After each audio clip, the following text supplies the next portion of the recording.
Dr. Sharif Abdullah offers a unique, hopeful, and visionary perspective on the persistent challenges of our time. His perspective is shaped by his urban upbringing of poverty and violence, his Ivy League education, and his work with impacted communities in America and in 45 countries around the world. His spiritual outlook is rooted in the consciousness of dozens of religions, faith traditions, and spiritual practices. Sharif offers this unique viewpoint, helping us chart a course that explains where we've been, where we are now, and how we get to a positive future that works for all living beings. Hello, Sharif here. And today I want to talk about, you've heard me talk a lot about our problems. I want to talk about the solutions, because the people who talk about just the problems without offering any solutions are not doing themselves a favor and are not doing you a favor. So let me tell you about the solutions, but in order to do so, we have to reframe the problem. When there were a lot of public school shootings going on. Every time there was a new public shooting, either in a school or in a mall or someplace, the media would immediately cast this into, are you pro-gun control or anti-gun control? And all the pro-gun people would get riled up, and all the anti-gun people would get riled up, and then nothing happens, because it was designed for nothing to happen. And then it dies down, and there's another shooting, and then the media immediately revs it back up into pro-gun side and the anti-gun side, and it goes back down. Similarly, right now, when there is a killing, another street murder of a black person in America by a police officer, the anti-police forces of police start demonstrating in the streets and breaking out windows, and the pro-police officer group starts counter-demonstrating, and the press is loving every minute of it because everybody's at each other's throats. All of this has to be reframed a different way. And when we reframe it, we can reach each other at a completely different level. And then we can solve the problem. We'll solve the problem a lot quieter than the media likes, but the problem will actually be resolved, as opposed to the empty anger that comes from, that gets demonstrated as breaking out windows. The frustration and fear that gets demonstrated in the world by folks running around carrying guns. I was talking to someone who had come to one of my lectures one time, and I had talked about reframing, the conversation I'm having with you right now. And he shook my hand and he says, "Thank you for doing that." He says, "I am a gun owner. I've been a gun owner. I'm a hunter. I've got several different guns. And I hate this notion of people using guns in schools and in malls, etc. I want to stop that. But every time I try to enter the conversation, I get cut off like, oh, you're a gun owner. We're not going to talk to you. You don't have the right to talk about this issue." Well, guess what? Until we all come together, until you come together with your other, then you're going to be able to solve the problem. Until you come together, you will simply not solve the problem, and the media will get to do its feeding frenzy on something else. So let me give you some reframing options here. And these are based on my 12 global challenges, and I'm going to put a link down in the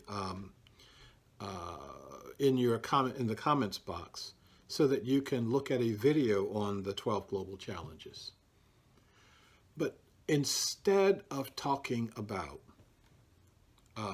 defunding the police, which is an amazingly bad idea if you don't have a way of providing security. Let's elevate the conversation to how do we provide security for each other and for our society in the context of the 21st century. That takes the argument completely out of pro-gun control, anti-gun control. How do we provide security that's based on inclusivity of all? How do we provide security in such a way that no group is burdened, no group is excluded? How do we provide the security for our society now, in the reality that our society has right now?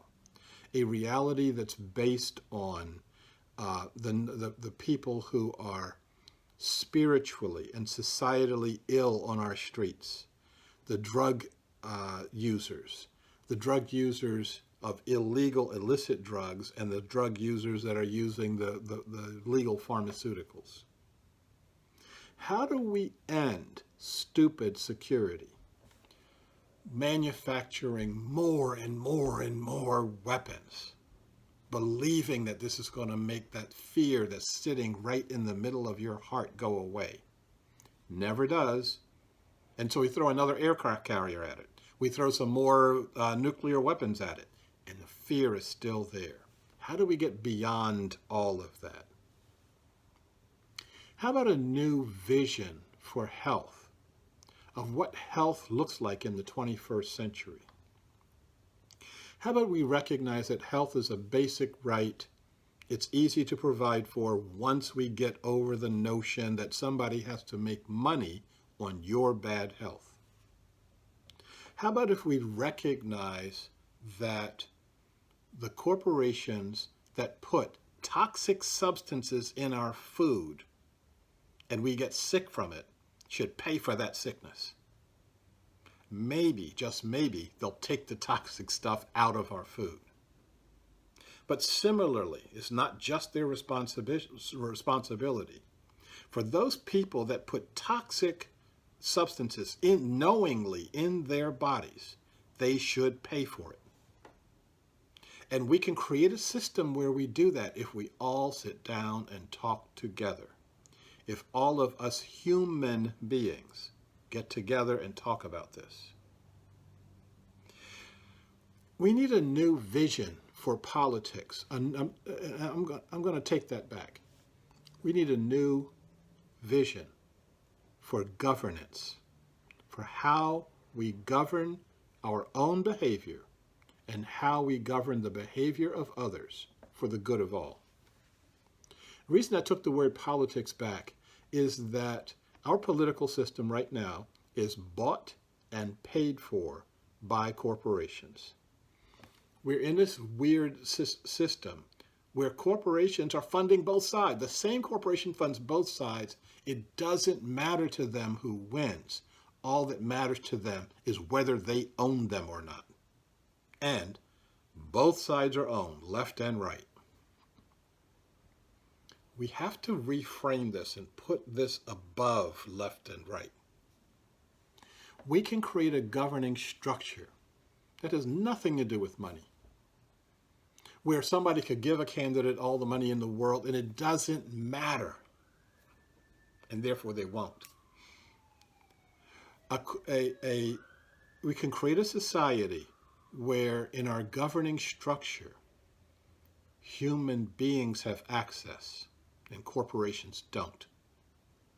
We can create a system where we act as though we are in relationship with each other, not beating words at each other and getting our fear levels up and getting our anxiety levels up and getting our anger levels up. We can create a new vision for economics, an economic system that says we're related to each other, where I'm not going to try to make money off of you, off of your misery, or because I can make that happen, off of your student debts. Why, universities can be free. as long as someone down the line isn't trying to make more than what they absolutely need. These are just a few of the different ideas that can come out of reframing the issue. When we start our discussion groups with Commonway, we're going to be providing some reframing options for you so that when you are sitting down with your friends and sitting down with the other and you're talking, you're not beating the same old words at each other, but you're getting to see things at a completely different level. This is going to be a grand opportunity for us to start looking ahead at the society that we want to have for our children and our grandchildren, a society that will work for the earth herself. This is a grand gesture for us, and I'm looking forward to doing this, and I'm looking forward to your active participation in this. So thank you. You are invited to participate in the discussions and activities that will define a positive future for all. We are at the cusp of the expansion of our human consciousness, beyond the limitations of our past. Together, we can envision a world that embraces our human potential. Together, we can create a world that can truly work for all living beings.